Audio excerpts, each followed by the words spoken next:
대적의 간담을 놓게 하시는 하나님, 이런 제목을 함께 은혜를 받으려고 합니다. 우리는 어제 여호수아가 모세와 자신을 비교하는 모세 컴플렉스에서 벗어나 믿음으로 도전하는 그런 놀라운 모습들을 함께 살펴보았습니다. 이제 여호수아는 가나안을 정복하기 위해서 전략적인 접근으로 가나안 중부 지역을 먼저 공격하기로 결심하는 거예요. 그렇게 해야 가나안의 남과 북이 서로 연합되지 못하고 힘이 분산될 수 있기 때문에 가나안 중부 지역을 먼저 공격을 합니다. 이러한 전략은 말이죠, 전쟁에 대한 자신감이 없으면 구사할 수 없는 전략인 거예요. 그런데 지금 여호수아는 하나님이 우리를 도우신다는 강한 자신감으로 담대한 마음으로 이 전략을 구사하게 되었습니다. 그런 다음에 이 중부 지역에 위치한 여리고성을 정탐하기 위하여 두 정탐꾼을 보내게 됩니다. 정탐꾼 두 명이 처음 들어간 곳은 성벽 위에 있던 기생 라합의 집에 먼저 들어가게 되죠. 아마도 기생의 집이기 때문에 누구나 쉽게 들어가고, 그래서 정탐꾼도 자연스럽게 그 집에 합류하게 되어진 것 같습니다. 그런데 이 여리고 왕도 참 만만치가 않단 말입니다. 지금 이스라엘 백성들이 자기네 성 코앞에 진을 치고 있기 때문에 얼마나 신경을 곤두세우고 바라보고 있겠습니까? 그 성 안에 정탐꾼이 들어온 것이 즉각 보고되어질 정도로 경계를 너무나 잘하고 있는 거예요. 뿐만 아니라 그 정탐꾼들이 기생 라합의 집에 들어갔다는 첩보가 들어올 정도로 굉장한 수준의 경계망을 펴고 있습니다. 어떤 나라도 이 정도 수준의 이 경계를 할 수 없을 거다 할 정도로 최고의 경계 태세를 갖추고 있는 거예요. 하지만 라합은 정탐꾼을 숨겨놓고 거짓말을 합니다. 그 사람들이 나에게 왔지만 누구인지를 몰랐다. 저녁 성문 닫을 때쯤 나갔는데 어디로 갔는지는 모른다. 그렇지만 급히 따라가면 잡을지도 모르겠다. 이 대목에서 율법주의자들이나 도덕주의자들은 말이죠, 라합이 거짓말을 한 것은 잘못된 것이 아닌가 이렇게 또 생각하기도 합니다. 하지만 우리 성경은 라합의 행동을 믿음이라고 이야기하고 있다는 사실에 우리가 주목을 해야 합니다. 야고보서 2장 25절을 보게 되었으면 이렇게 말씀하는데, 또 이와 같이 기생 라합이 사자들을 접대하여 다른 길로 나가게 할 때에 행함으로 의롭다 하심을 받은 것이 아니냐. 자, 여러분, 죄인된 인간의 생각이 옳은가, 전능하시고 거룩하신 하나님의 판단이 옳은가, 우리가 생각을 잘해야 되겠습니다. 라합은 오직 하나님을 바라보는 것 외에는 다른 아무 것에도 관심이 없는 사람이에요. 이 라합은 자기 나라의 신과 자기 백성의 신보다는 온 우주의 주인이신 하나님, 온 세계의 주인이신 그 하나님을 경배하고 따르기로 그 마음 가운데 결심을 하고 있는 거예요. 어떻게 이렇게 하나님이 사람을 준비하시는지 우리는 그저 놀랍기만 하는 거예요. 그는 목숨을 걸고 자기의 따를 바를 이제 행동에 옮기기 시작합니다. 라합은 분명한 믿음으로 하나님을 선택하는데, 여호수아 2장 11절을 보면 이렇게 이야기하죠. 너희 하나님 여호와는 위로는 하늘에서도 아래로는 땅에서도 하나님이시니라. 자, 상천하지의 하나님이시다. 이것이 여러분 라합의 고백인데요. 그런데 라합은 또 정탐꾼에게 놀라운 정보를 이제 제공하는 거죠.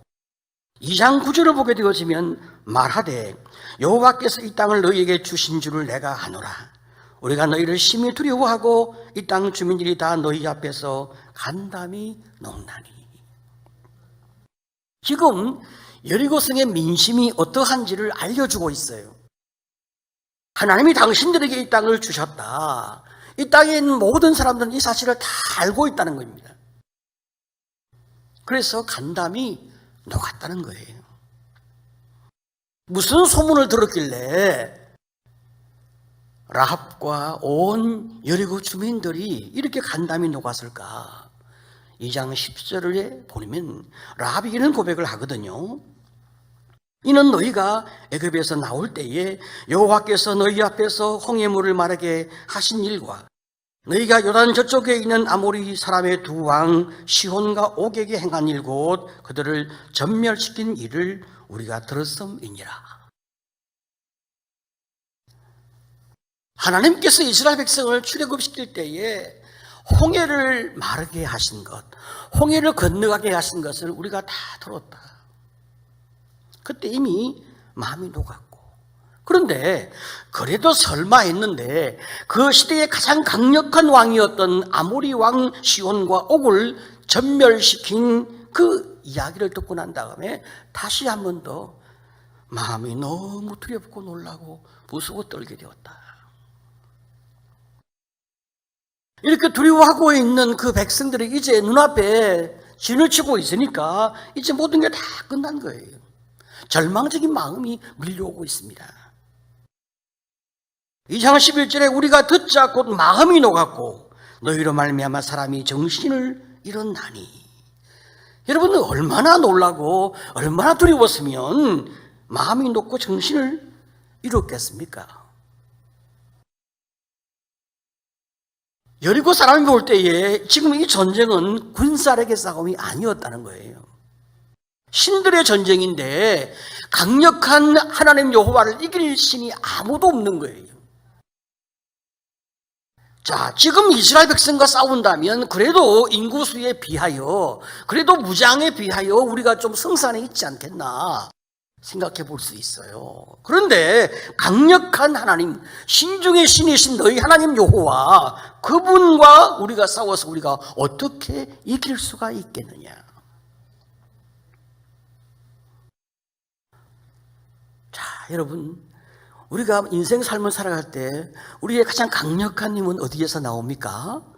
우리 하나님 여호와가 내 편이시고, 우리 하나님 여호와가 우리 아버지이시고, 우리 하나님 여호와가 우리에게 모든 것을 다 아낌없이 주려 하시는 사랑과 은혜의 하나님이시다. 여러분, 우리가 이 사실에 늘 감동하는 거예요. 제가 예수님을 만나고 믿음의 길을 걸어가면서 내가 바라보는 분이 우리 하나님이신데 하나님은 어떤 분인가? 내가 그분을 정말 잘 알고 싶은 마음이 내 마음 가운데 너무나 간절했어요. 그래서 성경을 미친 듯이 보기 시작했어요. 그리고 미친 듯이 연구하기 시작했어요. 하나님은 왜 이렇게 말씀하시고 왜 이렇게 행동하실까? 우리에게 무엇을 주려 하실까? 그분의 뜻이 무엇일까? 어떤 생각으로 이렇게 이끌어 가실까? 그 하나님의 마음을 알고 싶어서, 그 하나님의 계획과 뜻을 알고 싶어서 성경을 미친 듯이 연구하며 주님에 대하여 묵상하고 또 묵상했습니다. 내가 평생 바라보고 의지하고 따라가야 할 분이 내 하나님이신데 하나님은 어떤 분인가? 이것이 나에게 제일 궁금하고 제일 중대한 문제였습니다. 여러분, 사람은 말이죠, 하나님을 이렇게 알고 그분에 대하여 분명한 이해가 있다 할지라도 인간이 가지고 있는 근본적인 염려와 불안과 두려움의 감정은 또 언제나 우리의 삶을 자꾸 이렇게 붙잡게 되는 거예요. 여호수아가 하나님을 얼마나 많이 묵상하고 얼마나 많이 그분을 바라보고 믿음의 길을 걸어온 사람이었습니까? 그렇지만 우리가 어제 말씀 묵상한 것처럼 그가 최종적인 리더의 자리에 오를 때에 과연 하나님이 모세와 함께 역사하셨던 것처럼 나와 같이 역사하실까? 그 마음 가운데 두려움과 염려가 있게 되었단 말이에요. 하지만 하나님이 그에게 확신을 주어서 이제 믿음을 가지고 주님만 의지하고 다시 담대하게 일어서기로 결심하고, 내가 최종적인 리더가 아니라 우리 하나님이 가장 최종적인 강력한 리더이시니 나는 그분의 말씀에 따라 순종하리라. 자, 이 마음을 가지고 모세를 키우신 그 하나님, 나도 키워주시고 모세를 붙잡고 인도하신 그 하나님 나도 붙잡아 주신다고 말씀하시니까 내가 믿음의 길을 따라 걷겠습니다. 참 얼마나 놀라운 결단으로 이제 모세가 간 그 길을 지금 여호수아가 가고 있단 말이죠. 자, 그렇지만 이제 한 번 더 또 사람은 확인이 또 필요한 거예요. 지금 정탐꾼 2명을 보내었어요. 이 정탐꾼들이 여리고성을 정탐할 때에 여리고의 군사력 혹은 여리고의 지형 이런 것들을 정탐하는 데 목적이 있는 것이 아니었다는 거예요.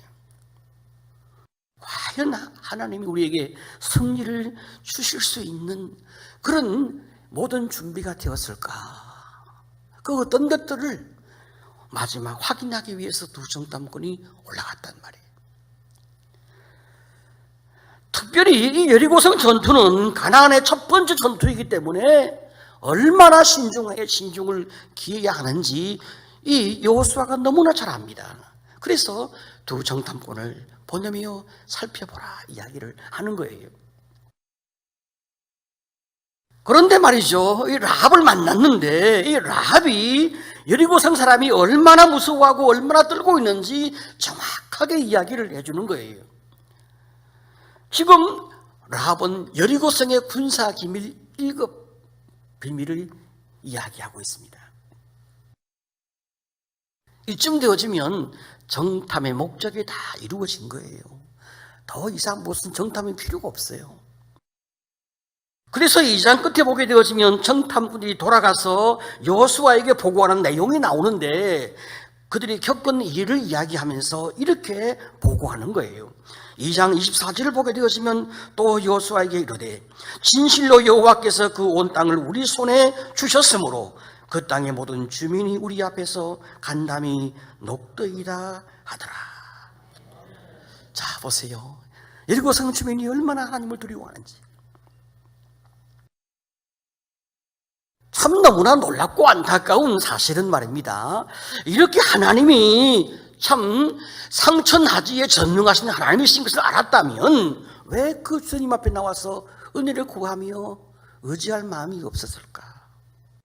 왜 두려워하고 무서워하게만 할까? 이제 곧 다 죽을 텐데 왜 주 앞에 나오지 못할까? 너무나 안타까운 마음이 든단 말이죠. 여리고성 사람과 이 라합의 이 인간적인 관점에서 볼 때 차이가 무엇입니까? 그 차이는 말이죠, 여리고성 사람들은 하나님을 선택하지 않았고 기생 라합은 하나님을 온전히 의지하기로 결심과 선택이 따랐단 말입니다. 자, 이런 차이가 있어요. 그러나 우리가 신앙의 관점에서 볼 때 라합은 하나님 앞에 은혜를 입었다는 사실을 우리가 먼저 더 깊이 생각할 필요가 있어요. 여러분, 우리가 어느 날 예수를 믿게 되었는데 이게 나만의 선택일까? 그렇지 않다는 사실입니다. 하나님의 은혜가 있었기 때문에 우리가 주 앞에 나와 내 하나님을 고백할 수 있는 자리에 있게 되어진 거예요. 이게 얼마나 놀라운 축복이며 우리가 놀라운 은혜를 우리가 입고 있는 것입니까? 지금 라합이 하나님 앞에 은혜를 구하며 겸손히 엎드려 있어요. 제가 이 아침에 말씀 묵상하면서 내 인생을 돌아보니까 내가 너무나 행복한 삶의 길을 쭉 걸어왔더라고요. 너무 감사하게 삶의 성공을 누리며 인생을 잘 살아왔어요. 내가 어떻게 이런 은혜를 누리게 되었을까? 묵묵히 제가 생각을 해보니까 가장 중요한 비결은 언제나 선택의 자리에 있을 때 하나님을 제일 먼저 선택했습니다. 만약에 제가 인간의 관점 혹은 인간의 어떤 감정 때문에 잘못 선택했다면 주님께서 깨우치며 은혜를 주실 때 두말하지 아니하고 돌이켰어요. 제가 성경의 인물 가운데 제일 좋아하는 인물이 다윗인데요. 제가 왜 다윗을 그렇게 좋아하냐? 다윗은 자기의 생각, 자기의 견해, 자기의 방향, 자기의 감정, 자기의 판단 이런 것들을 중요하게 생각하지 않았어요. 하나님의 뜻과 결정이 무엇인가? 거기에 순종하기 위해서 자기 인생을 다 걸었습니다. 다윗이 너무 좋은 결정을 하고 좋은 선택을 하고 좋은 관점을 가졌다. 저는 그렇게 생각을 하는 거예요. 하나님이 말이죠, 이새의 아들 다윗을 보니 그가 내 마음에 합한 자라 그렇게 말씀했는데 왜 그토록 하나님이 다윗을 좋아했을까? 다윗은 오직 하나님만 따르기로 그 마음에 굳게 결심하고 인생길을 걸어갔기 때문이었어요. 저는 그것을 본받기로 결심하고 내 삶의 길을 걸어왔는데 그것은 하나님의 은혜였고 또 그래서 언제나 주 앞에 엎드려 하나님의 뜻 가운데서 주님이 인도하는 선택하기 위하여 늘 기도하게 됩니다.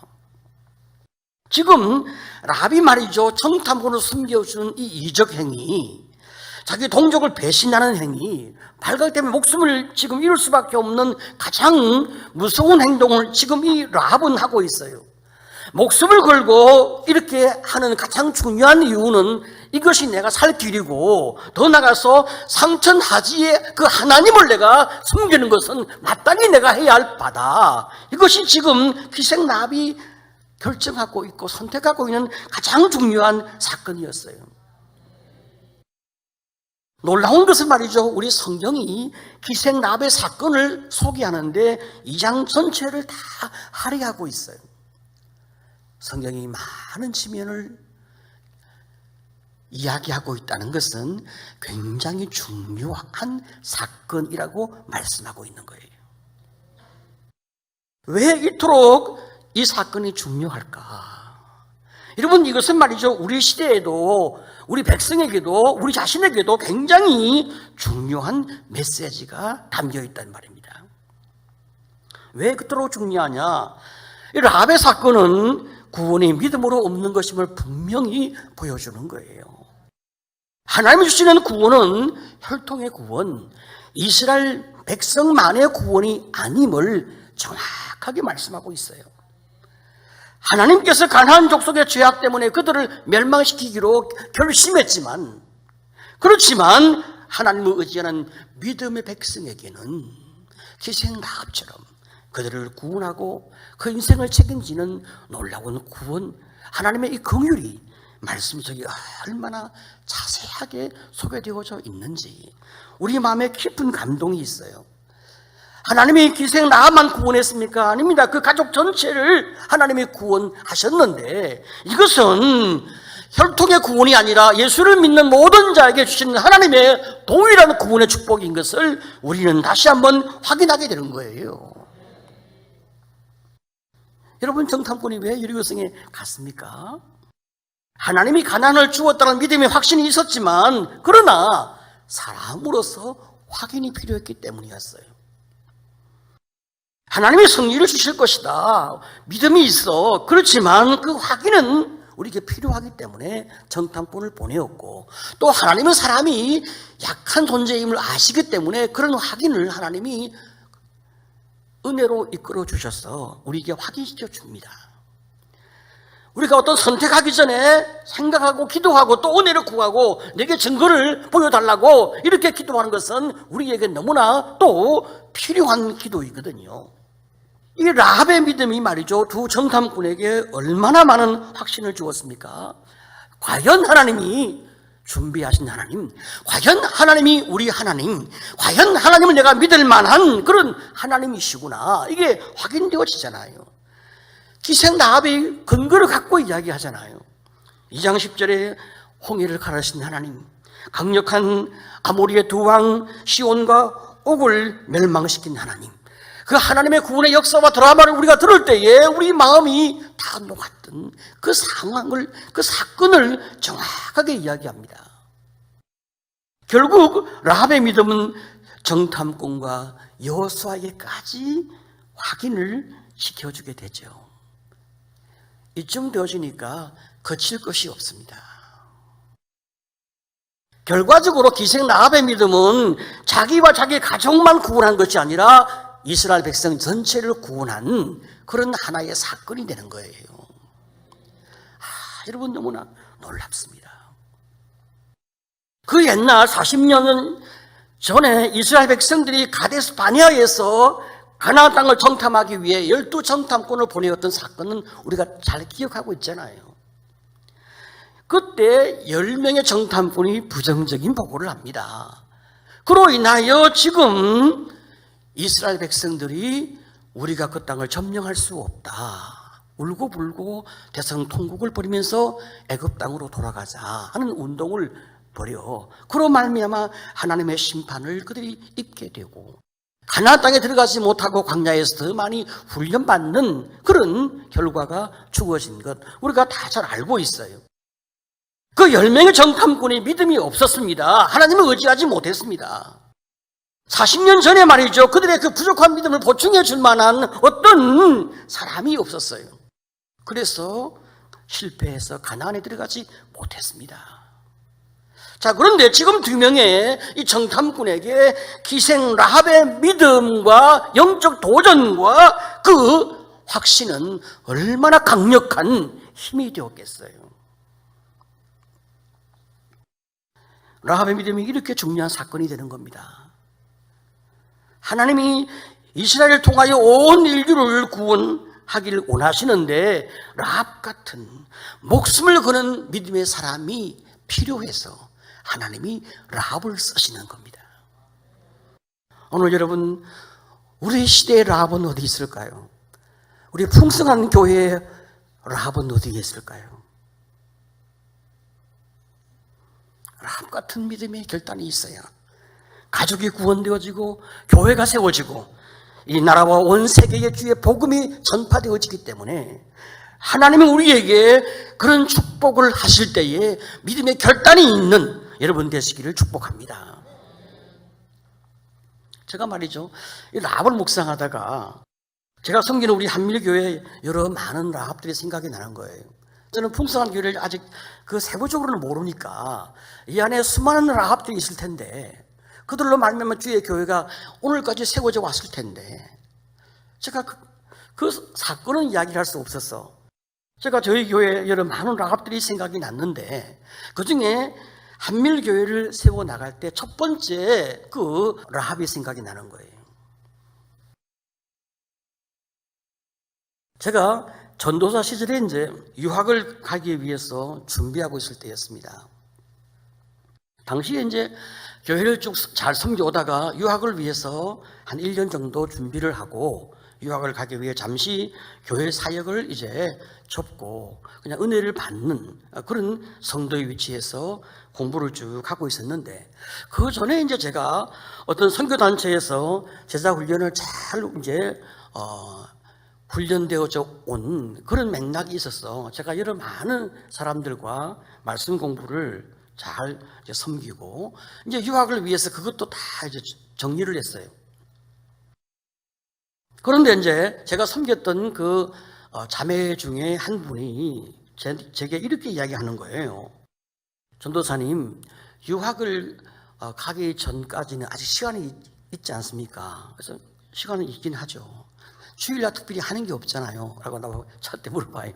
그래서 제가 은혜를 받고 있죠. 그러니까 그러면 자기처럼 좋은 교회를 정하지 못하고 찾지 못하고 방황하고 있는 사람들이 있으니까 그분들을 위해서 주일날 예배를 좀 드리면 어떻겠습니까? 그렇게 제게 물어보는 거예요.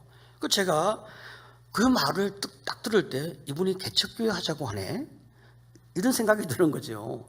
저는 이 담임 목회 사역이 굉장히 그 당시 제게는 두려운 사역이었어요. 왜냐하면 한 영혼을 책임지고 더 나가서 평생을 책임지는 그 목회가 담임 목회 사역이거든요. 내가 그런 준비가 되었을까? 아니야. 너무나 부족한 사람이야. 그래서 제가 이제 너무나 많은 부담이 있고 하니까 거절의 이유로 무슨 말을 할까 고민하다가 제가 이렇게 이야기를 했어요. 우리가 예배를 드리려고 하면 예배당이 있어야 되는데 지금 나에게 그런 돈이 없다. 그러니까 그게 불가능하지 않겠냐. 저는 그렇게 이야기를 했어요. 아예 싹을 자르려고. 그랬더니 이분이 말이죠. 그 다음 주에 또 저를 찾아왔어. 그러면서 통장 하나와 도장을 건네는 거예요. 이게 뭡니까? 물어보니까 자기 전세금을 다 빼왔대요. 이걸로 예배당 준비하는 데 쓰시고 나중에 교회가 세워져서 여유가 있으면 그때 제게 갚아주세요. 제가 말이죠. 그 말 듣는데 얼마나 놀랐는지 온몸에 소름이 확 끼치면서 전율이 느껴지는데 이거 하나님이 원하시는 것인가? 이런 두려운 마음이 저를 압도하는 거예요. 그래서 제가 어떻게 하면 일단 그 상황을 좀 모면해야 되겠다 하는 생각이 들어서 그래도 기도를 좀 해봐야 하지 않겠습니까? 그렇게 하고 이제 그분을 보냈어요.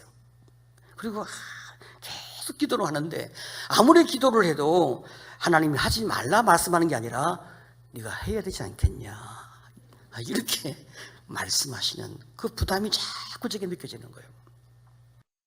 결국은 이제 참 제 아내와 같이 대화하고 기도하고 참 여러 많은 시간을 하나님의 은혜 가운데서 묵상하면서 교회 개척 사역을 시작하게 되었습니다. 물론 주일과 수요일과 금요일만 우리끼리 예배드리는 것으로 작은 예배당을 하나 얻긴 하는데 일단 확장적인 교회 사역은 하지 않는 것으로 이제 그렇게 시작을 하게 되었어요. 자, 이게 한밀교회에 이제 초석이 되었습니다. 그분이 빌려주신 돈은 한 2, 3년 후에 이제 갚았는데 이분이 말이죠. 나중에 자기 인생을 또 한 번 더 결단하는 거예요. 원래 이분의 직업이 공무원이었거든요. 하나님을 위해 자기 인생을 바치고 싶다. 이런 결단을 하면서 공무원 퇴직을 하고 퇴직금 모두를 그냥 헌금을 하는 거예요. 또 제가 얼마나 충격을 받았겠어요. 그 작은 돈이 아니거든요. 22년을 근무했으니까. 그걸 몽땅 다 바치는 거예요.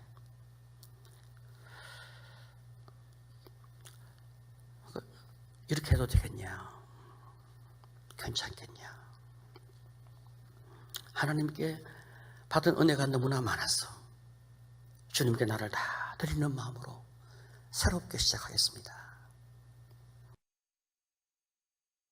제가 섬기는 한밀교회가 말이죠. 2번 교회 건축을 했어요. 첫 번째 교회 건축할 때 저도 정말 기생 라합 같은 그 믿음으로 주님 앞에 쓰여진 하나의 결단이 되기 위하여 그 당시 이제 저희가 살고 있는 그 전세금 그것을 다 이제 몽땅 드렸습니다.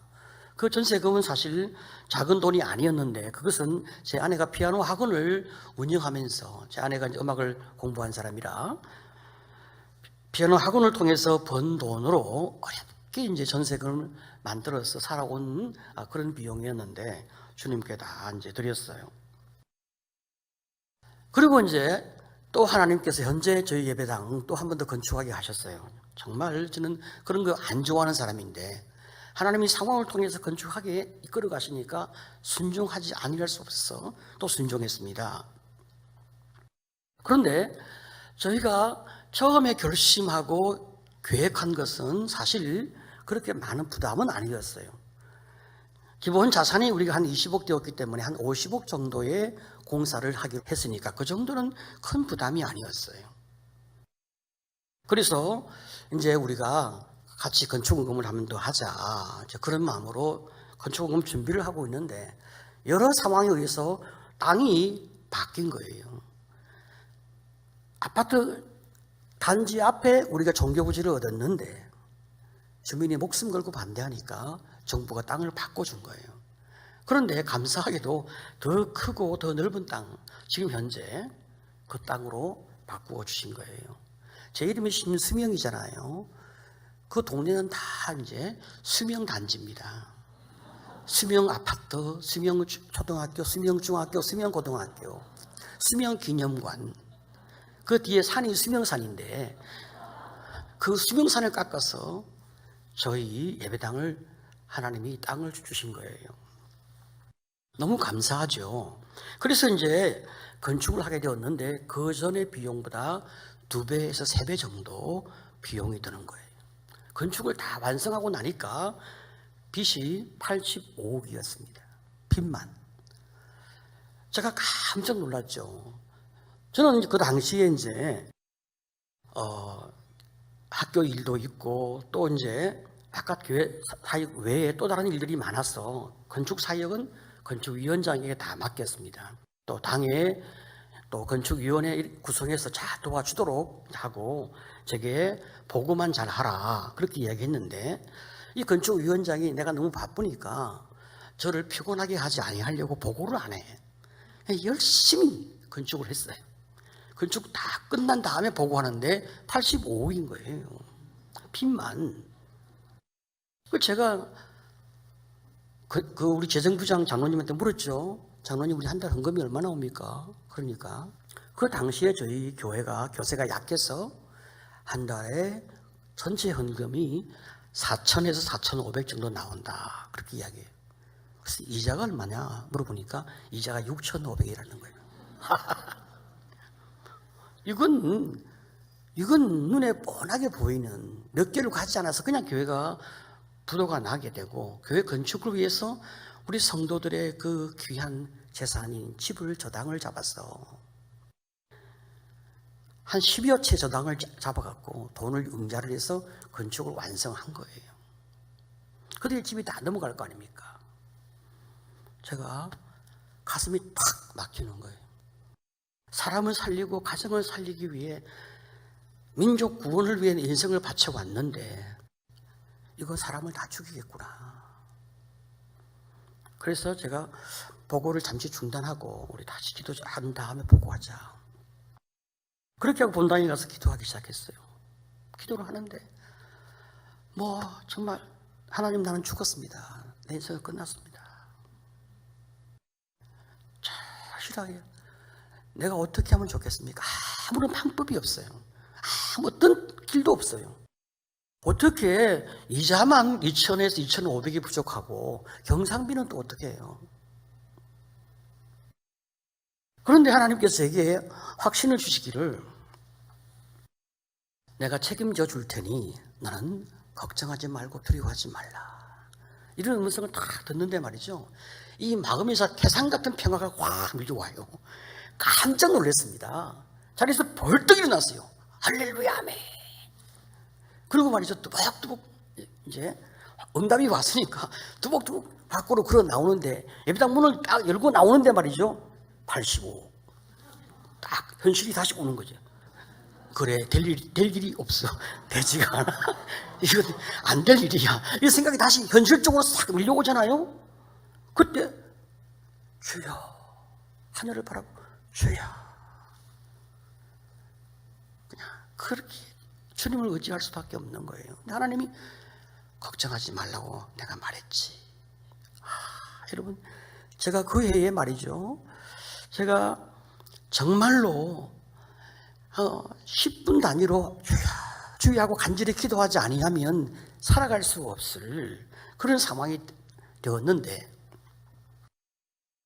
결론을 말씀드리면 그 해 말이죠, 그 해 건축한 그 해, 지금부터 한 10년 전인데, 그 해 저희가 경상비 다 지불하고 그 다음에 이자를 다 지불하고 원금 1억을 갚았어요. 이 인간의 계산으로 되지 않는 일이죠. 그런데 교회 상황이 그런 상황이니까 저도 이제 교회 건축을 하기 위해서 저희 퇴직금도 다 이제 드리고, 그 다음에 이제 제 보험도 다 깨고 저축도 다 모든 걸 동원해서 할 수 있는 한 다 헌금을 했어요. 온 교인이 다 그런 노력을 했죠. 심지어 우리가 겉모으기 운동까지 해서 주님께 다 드렸어요. 그래도 이제 건축할 때 경비가 부족했기 때문에 건축위원장이 제게 와서 보고하기를, 목사님, 성도들에게 좀 빌려달라 요청하고, 그리고 난 다음에 최소한의 이자를 주거나 혹은 이자는 자기가 담당하는 이런 상황으로 건축을 해나가면 건축이 완공될 것 같습니다. 그 당시 그렇게 보고하길래 그럼 그렇게 해라, 이제 그렇게 이야기를 했는데, 성도들이 이제 최선을 다해서 돈을 헌금하기도 하고 융자를 내기도 하고 자원에 이렇게 하면 교회가 그 이자를 지불한 거예요. 저도 이제 담임 목사니까 열심히 이제 빌렸어요. 그 전에 저희가 막대하게 헌금을 했는데 그것보다 더 많이 돈을 빌려서 이제 갖다 줬어. 그건 이제 교회가 보장해 주는 돈이니까. 그런데 말이죠, 한 달 지났는데 이자를 안 줘요. 그래서 제가 건축위원장한테 전화를 걸었어. 왜 이자를 안 주냐? 그러니까 목사님이 너무나 많이 빌려왔어. 목사님 이자를 다 드리고 나면 건축하기가 좀 어려워서 이자를 목사님 이자는 드리지 않는 것으로 제가 결의를 했습니다. 세상에 말이죠. 아니 사기를 쳐도 분수가 있지. 얼마나 화가 나는지 잠을 잘 수가 없어요. 화가 났어. 그래서 제가 이제 계속 그날 기도하고 고민을 하고 그러는데 말이죠. 주께서 제게 야 네가 그걸 책임져야지. 하나님 내가 이 책임지면 저는 죽습니다. 제가 평생 다 벌어도 갚을 수가 없어요. 그때 주님께서 걱정하지 말고 내가 다 책임질 테니 믿음으로 해라. 여러분 그 당시는 제가 참 그 말에 이해할 수 없었는데 세월이 지나고 난 다음에 하나님이 내게 상상할 수 없는 복을 주시려고 주님이 나를 그 길로 인도하셨구나. 여러분 제가 그 빚을 갚기 위해서 평소에 제가 내향적인 사람이기 때문에 이런 집회 다니는 걸 좀 참 안 좋아하는 사람이었어요. 저는 제게 주어진 목회만 하고 학교 강의만 하고 이렇게만 살아온 사람인데 여러 많은 교회가 집회 요청하면 다 정중히 거절하는 것이 제 삶이었거든요. 그런데 주님께서 저에게 너 잘하는 네가 많이 공부하고 배운 거 내가 너한테 훈련시켜 준 거 한국교회에 사용을 해라. 그러면 내가 너의 개인 빚을 갚아주마. 여러분 제가 그 이후에 5년 동안 전국 교회를 다니며 집회를 했는데 물론 하나님이 다 가라고 하는데 다 갔어요. 그 막대한 빚이 다 갚아진 거예요. 그거 상상할 수가 없어요. 이분도 말이죠. 이분도 그 많은 상처가 있는 사람이었는데 하나님 은혜 가운데 삶이 잘 이렇게 정돈되어지고 그 마음이 치료되어지고 그리고 이분이 선교사로서 사역을 하고 또 돌아와서 교회를 섬기고 여러 많은 영혼을 섬기는데 이분의 그 한 번의 그 헌신과 평생에 주님께 드려가는 그 삶의 모습을 통해서 가족 전체가 그 상처 많은 가족 전체가 회복되어지는 그리고 다 주님께 헌신하는 그뿐 아니라 삶의 질과 경제의 풍성함과 인간관계의 그 받은 은혜들은 그 가문이 받은 은혜는 말할 수가 없는 거예요. 신난 날을 돌아볼 때마다 하나님이 나에게 더 많은 복을 주려 하시는데 내가 그릇이 작으니 하나님이 이런 방법으로 내 그릇을 키우셨구나. 제가 그 전에도 그래도 꽤 괜찮은 목사였는데 이 두 번째 예배당을 건축하면서 여러분 제가 정말 많이 기도했죠. 저희 성도들도 정말 목숨 걸고 기도했죠. 저뿐 아니라 우리 온 교회가 얼마나 많은 복을 받게 되어졌는지. 여러분 기생나비 어떤 복을 받았습니까? 여리고성이 무너질 때 라합과 그 가족이 다 구원을 받았습니다. 더 놀라운 것은 기생나합이 예수님의 족보에 그 이름이 기록된다는 사실이 아닙니까? 마태복음 1장 5절에 살몬은 라합에게서 보아스를 낳고 보아스는 룻에게서 오벳을 낳고 오벳은 이새를 낳고 이새가 바로 다윗 왕의 아버지가 아닙니까? 다윗은 참으로 메시아의 조상이 되지 않았습니까? 여호수아 2장의 사건은 정탐꾼을 숨겨준 지혜로운 여인, 믿음의 여인 그 말을 하는 게 아니에요. 가족들만 구원했다 그 말을 하고 있는 것이 아닙니다. 라합을 통하여 이스라엘 구원뿐 아니라 모든 민족의 구원받는 구원의 길이 열려졌다는 놀라운 사실을 온 인류에게 하나님이 선포하는 겁니다. 바로 라합은 메시아의 조상이 되기 때문입니다. 오늘 여러분 우리가 사람으로 생각하면 희생에게 우리가 무엇을 얻을 수 있고 그 말을 어떻게 믿을 수가 있고 우리가 저를 어떻게 신뢰할 수 있는가 이런 생각을 할 수가 있습니다. 그렇지만 하나님은 약한 자를 통하여 놀라우신 하나님의 일을 이루고 하시는 그 역사와 능력을 보게 되어지는 겁니다. 제가 너무나 약한 인생이었지만 하나님 앞에서 순종함으로 말미암아 은혜를 입은 것처럼 여러분의 약한 믿음, 그 약한 존재가 주 앞에 드려지게 될 때 내 인생과 내 가족의 인생과 교회의 인생과 나라와 민족을 바꾸는 놀라운 기적의 인생으로 바뀌어지는 축복이 여러분에게 임하게 되어진다는 사실입니다. 대적의 간담을 놓게 하시는 그 하나님, 바로 그 하나님은 기생 라합을 통하여 선포되어진 하나님이었습니다. 하나님, 나에게 라합 같은 믿음을 주셔서 나로 하여금 위대한 삶을 살게 하시고 내 가족과 교회와 이 민족을 세워갈 수 있도록 주님, 내게 은혜를 달라고 주 앞에 나가기를 원합니다.